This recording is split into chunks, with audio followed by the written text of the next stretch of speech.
যে বং মিডিয়া আছে, যে দাদাটা আর অ্যাঞ্জেল পিয়া, ওরা তো কাপেল, ওদের রেজিস্ট্রি হয়ে গেছে, সবকিছু হয়ে গেছে। আমি এইসব ব্যাপারে কিছুই বলতে চাচ্ছিলাম না।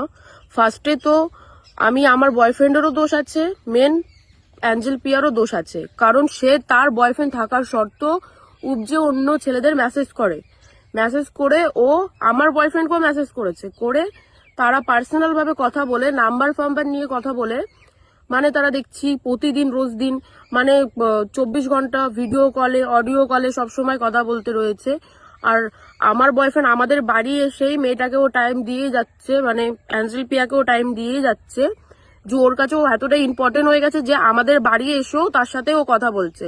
আর আমি একটা কথাই বলবো, অ্যাঞ্জেল পিয়া যেটা, ওদের তো রেজিস্ট্রি হয়ে গেছে, তারপরে এই জিনিসটাও কি করে করতে পারছে যে ও জানে যে আমার বয়ফ্রেন্ডের সাথে আমার রিলেশন আছে, ও তারপরে এই জিনিসটাও কি করে করতে পারে। আর মেন কথা হচ্ছে, আমি জীবনে ভাবতে পারিনি যে মানে বংদার গার্লফ্রেন্ড এরকম করবে কিছু একটা, যে ও মানে ফেমাস বলে ও সবার সাথেই, আমি জানি ও সবার সাথে কথা বলতে পারবে, অবভিয়াসলি ওর সাথে সবাই কথা বলবে কারণ ও ফেমাস, ঠিক আছে, ওর একটা নাম আছে, তার জন্য ওর সাথে সবাই কথা। তুই জানিস যে আমি ওর গার্লফ্রেন্ড, সবকিছুই জানে, ভিডিও স্টোরি লাগে, সবকিছুই দেখে, সবকিছুই বোঝে, তারপরও সে তার সাথে কথা বলে টাইম কাটাচ্ছে, সবকিছুই করছে বংদার সাথে থেকে, সবকিছুই থাকা শোনা বিয়ে ফিয়ে সবকিছু করেই সে এত ছোট কাজ একটা করবে আমি জীবনে ভাবতে পারিনি।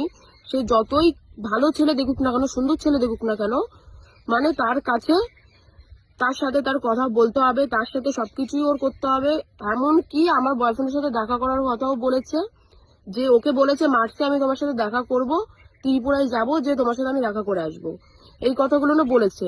আর এমনকি এটাও বলেছে যে আমার এখন বংয়ের সাথে যা হয়তো ঝামেলা হচ্ছে, ঝামেলা হতে হতে হয়তো আমাদের ছাড়াছাড়ি হয়ে যেতে পারে, তুমি তোমার মতন ভিডিও করতে থাকো। এই কথাগুলো আমার বয়ফ্রেন্ডকে অ্যাঞ্জেল পিয়া বলেছে, তুমি তোমার মতন ভিডিও করতে থাকো, তুমি যখন একটা লেভেলে চলে আসবে তখন আমরা দুজনে বিয়ে করে নেবো, তার মধ্যে আমার বংয়ের সাথে ছাড়াছাড়িও হয়ে যাবে। এই কথাগুলো না বলা বলি হয়েছে, যেহেতু আমি এত কথা জানতাম না, এই কথাগুলো আমার বয়ফ্রেন্ড আমাকে বলিনি।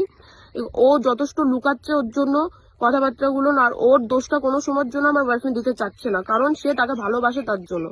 তো এরকম ভাবে তো হয় না, সে দুজনের মন নিয়ে খেলা করবে, মানে আমাকেও নিয়েও চালাবে, ও ওকে নিয়েও চালাবে, সবকিছুই হবে। আমি তো এই জিনিসটা পারবো না, তাই না? আর এই সেম জিনিসগুলো যদি আমিও করতাম, সেও আমার সাথে থাকতো না হয়তো, কিন্তু তারপর আমি সহ্য করে নিয়েছি। আমি আমার দোষগুলো না মানছি যে আমিও দোষ করেছি, তাই বলে যে আমার বয়ফ্রেন্ড আমার সাথে এত বড় মানে এত বড় একটা কাজ করবে আমার লাইফে ঢুকে, আমি ওর জন্য যা যা করেছি, ও আমাকে যা যা প্রমিস করেছে, আমি ভাবতে পারিনি যে আমার বিশ্বাসগুলো ও একটু ফেমাস হওয়ার জন্য এরকম করে ভেঙে দেবে, আমি জীবনে ভাবতে পারিনি। মানে মানুষ ফেমাস হওয়ার জন্য কত কিছু না করতে পারে। আর আমি অ্যাঞ্জেল পিয়ার কথাটাও বলবো, যে অ্যাঞ্জেল পিয়াও যেটা করেছে, ও শুধু ওর বয়ফ্রেন্ড কোন দিক থেকে কমা আছে ভাই, তোকে এত বড় একটা লেভেলে ও উঠিয়ে দিয়েছে, তোর লাইফটা সেট করে দিয়েছে, তোর সবকিছু যখন ছেলেটা করছে, তুই কেন এরকম করছিস? কেন?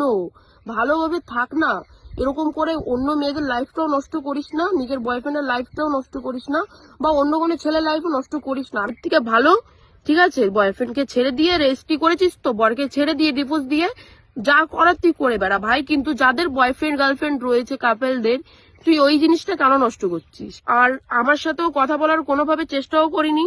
যাই হোক, আমার বয়ফ্রেন্ড ওকে বারণ করে দিয়েছিল যে আমার গার্লফ্রেন্ড হয়তো তোমাকে ফোন করবে, তুমি ফোনটা রিসিভ করবে না। আমি তো আমার বয়ফ্রেন্ডকে ছেড়ে দিয়েছি, ওর সাথে থাকবো না, কারণ যে একবার এরকম করতে পারে সে 1000 বার এরকম করতে পারে। আমার আমার বাড়ির থেকেও এইসব মানে করতে পারছে না যে এরকম কিছু একটা আমার বয়ফ্রেন্ড করবে, এরকম কিছু একটা করবে আমি জীবনে ভাবতে পারিনি। ওর কাছ থেকে এই জিনিসটা আশা করিনি, কারণ ও যেরকম ভাবে সবার মনগুলো জিতেছিল, আমি ভেবেছিলাম হয়তো সত্যি আমার জন্য সে লয়াল ভাবেই রয়েছে, সিরিয়াস ভাবে রয়েছে, ঠিক আছে, কিন্তু না, এরকম কিছুই না। আসলে সবকিছু হচ্ছে টাকা, ফেমাস, এইসবের খেল, ঠিক আছে। কিন্তু আমি তোকে টাকা পয়সা সবকিছুই দিয়েছি, ওর যখন যা যাবতীয় জিনিস দরকার হয়েছে, যাবতীয় জিনিস যখন যা দরকার হয়েছে, তখন সবকিছু ওর পূরণ করেছি আমি। ওর বাইকের তেল পর্যন্ত আমি ভরে দিয়েছি, কিন্তু ও এই জিনিসটা থাকতে পারলো না।